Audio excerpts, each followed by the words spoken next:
اور ثواب کی خاطر کرنے کے علاوہ، برکت کی خاطر کرنے کے علاوہ اس کا سمجھنا بہت ضروری ہے۔ اللہ سبحانہ وتعالیٰ فرماتے ہیں کتاب انزلناہ مبارک لیدبروا آیاتہ، یہ ایک کتاب ہے جسے ہم نے اتارا ہے تاکہ لوگ اس کی آیات میں غور و فکر کریں، وَلِيَتَذَكَّرَ أُولُو الْأَلْبَابِ، اور تاکہ عقل مند لوگ اس سے سبق حاصل کریں، نصیحت پکڑیں۔ ذَلِكَ الْكِتَابُ لَا رَيْبَ فِيهِ هُدًى لِّلْمُتَّقِينَ، یہ کتاب جس میں کوئی شک نہیں، متقی لوگوں کی ہدایت کے لیے آئی ہے، یہ ایک گائیڈ بک ہے۔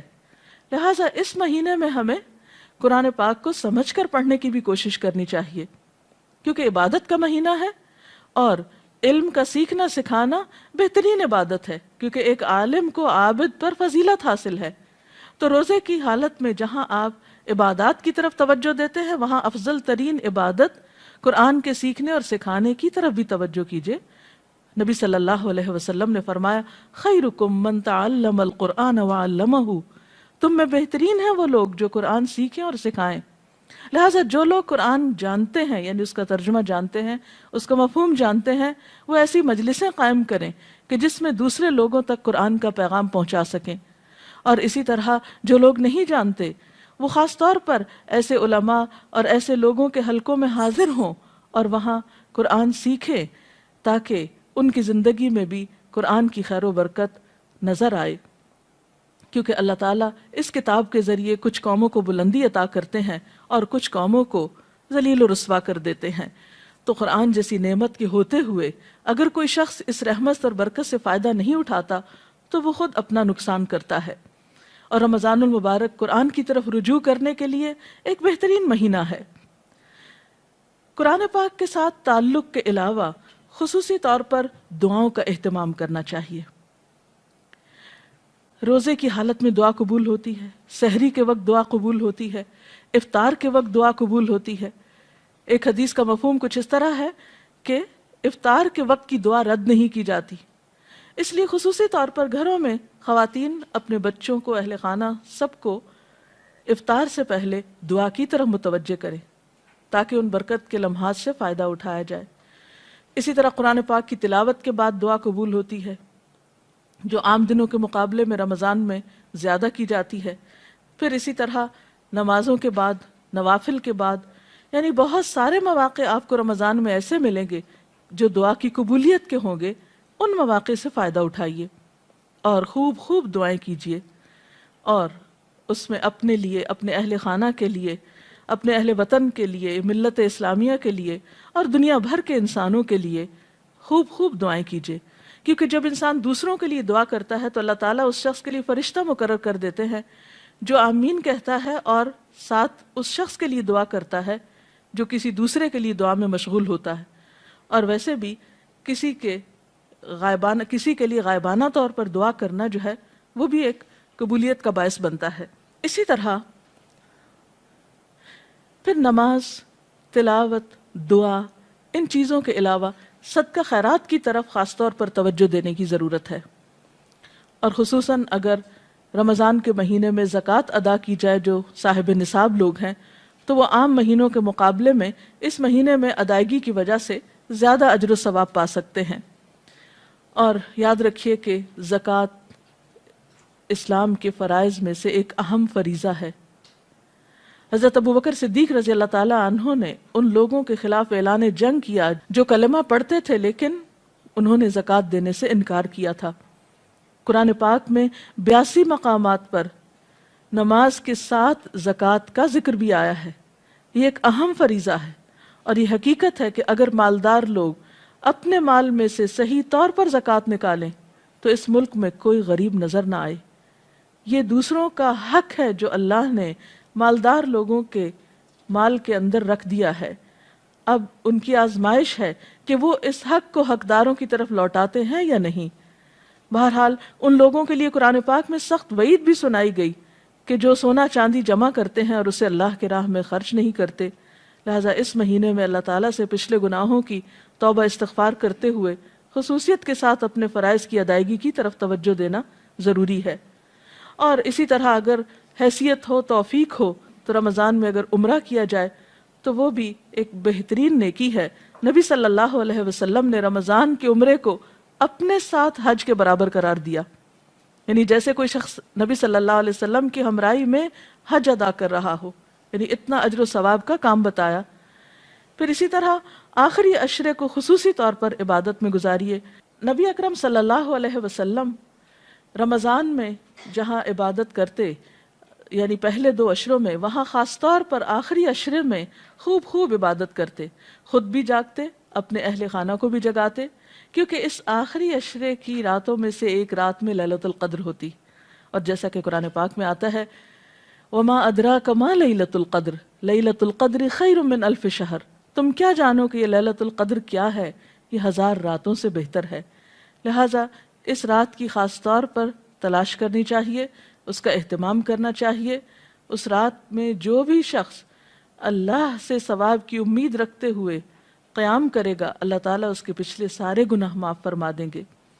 اور اگر توفیق ہو تو آخری عشرے میں نبی صلی اللہ علیہ وسلم کی سنت پر عمل کرتے ہوئے اعتکاف کا اہتمام بھی کرنا چاہیے. اللہ تعالیٰ سے دعا ہے کہ وہ ہمیں بہترین نیکیوں کی توفیق دے اور اس رمضان کو ہماری بخشش کا ذریعہ بنا دے اور ہمیں پچھلے گناہوں کے کفارے کی توفیق عطا کر دے. وآخر دعوانا ان الحمد للہ رب العالمین. اگر آپ میں سے کوئی آج کی اس ٹاک کے بارے میں، گفتگو کے بارے میں کوئی سوال کرنا چاہے تو یو آر ویلکم. جی آپ سوال کریں. ڈاکٹر صاحبہ، جیسا کہ ابھی آپ نے فرمایا کہ ہمارے دین میں 2 بنیادی چیزیں جو بہت اہم ہیں، وہ ان میں سے ایک حقوق اللہ اور دوسرا حقوق العباد. ان دونوں میں توازن کس طرح رکھا جا سکتا ہے؟ کیونکہ عام طور پہ دیکھا یہ گیا ہے کہ انسان ایک طرف ہو کے رہ جاتا ہے. اس کی طرف آپ کچھ وضاحت کریں گے؟ حقوق اللہ اور حقوق العباد میں توازن قائم کرنا بے حد ضروری ہے، کیونکہ اگر کوئی شخص اللہ تعالیٰ کے حقوق کو ضائع کرتا ہے، یعنی نماز روزے سے غفلت برتتا ہے اور صرف انسانوں کی خدمت کرتا ہے، تو یہ بھی کافی نہیں. کیونکہ جس کے ہم پر احسانات ہیں ہم نے اسی کا احسان نہیں مانا، تو دوسرے انسانوں پر احسان کرنا پھر کافی نہیں. اور کچھ لوگ ایسا ہیں کہ جو حقوق اللہ کی ادائیگی تو کرتے ہیں لیکن حقوق العباد سے غفلت اختیار کرتے ہیں. تو ان دونوں میں توازن کے لیے ٹائم مینجمنٹ کی بہت ضرورت ہے. اللہ تعالیٰ نے ہمارے اوپر بہت احسان فرمایا کہ ہماری عبادات کے اوقات مقرر کر دیے. مثلا نمازوں کے اوقات مقرر ہیں، روزے کے لیے 1 مہینہ مقرر ہے، حج کا وقت مقرر ہے. تو ہم دیکھتے ہیں کہ اللہ تعالیٰ نے اپنے حقوق تو بہت کم ہم پہ رکھے. دن میں 5 اوقات میں نماز جو پڑھنا ہوتی ہے وہ ان کے اوقات اس مناسب طریقے سے رکھے گئے ہیں کہ ہمارے لیے کچھ بھی بوجھ نہیں ہے. دن کا ایک بڑا حصہ صبح کا وقت کام کے لیے رکھا گیا. شام میں نمازوں کے اوقات قریب ہیں لیکن اس میں بھی ادائیگی کچھ مشکل نہیں.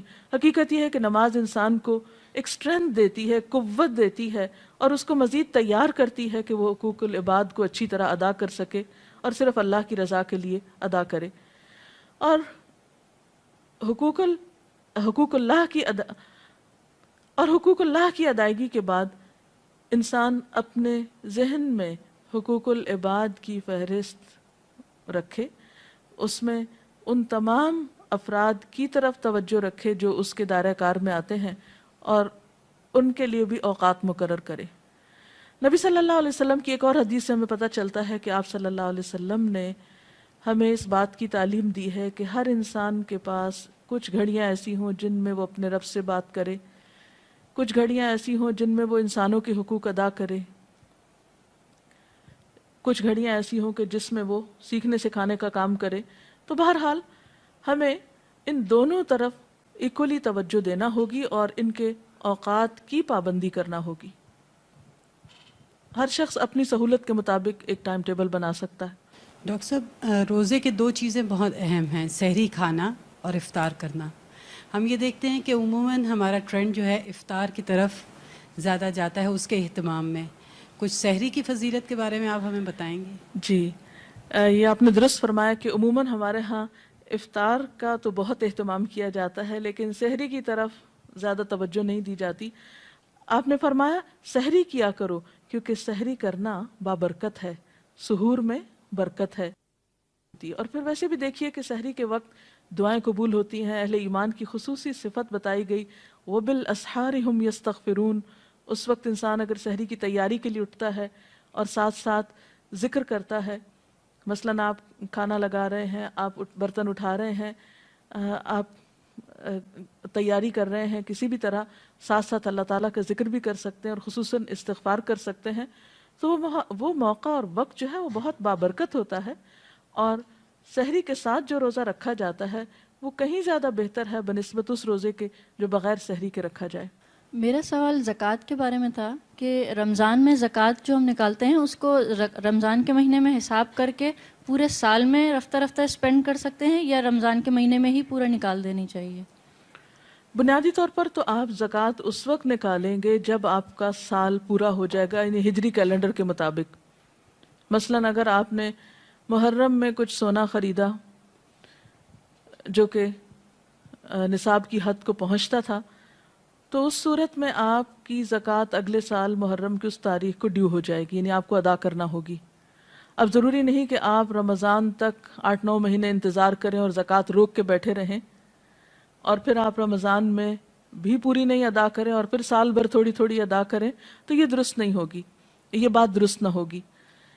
اس سلسلے میں حکم یہ ہے کہ جب سال پورا ہو تو آپ زکوٰۃ نکال دیں، کیونکہ زکوٰۃ کا مال اگر آپ کے مال میں شامل ہوا تو آپ کے مال کو بھی نقصان پہنچا سکتا ہے۔ زکوٰۃ کی ادائیگی دراصل مال کی صفائی اور تطہیر کا ذریعہ ہے۔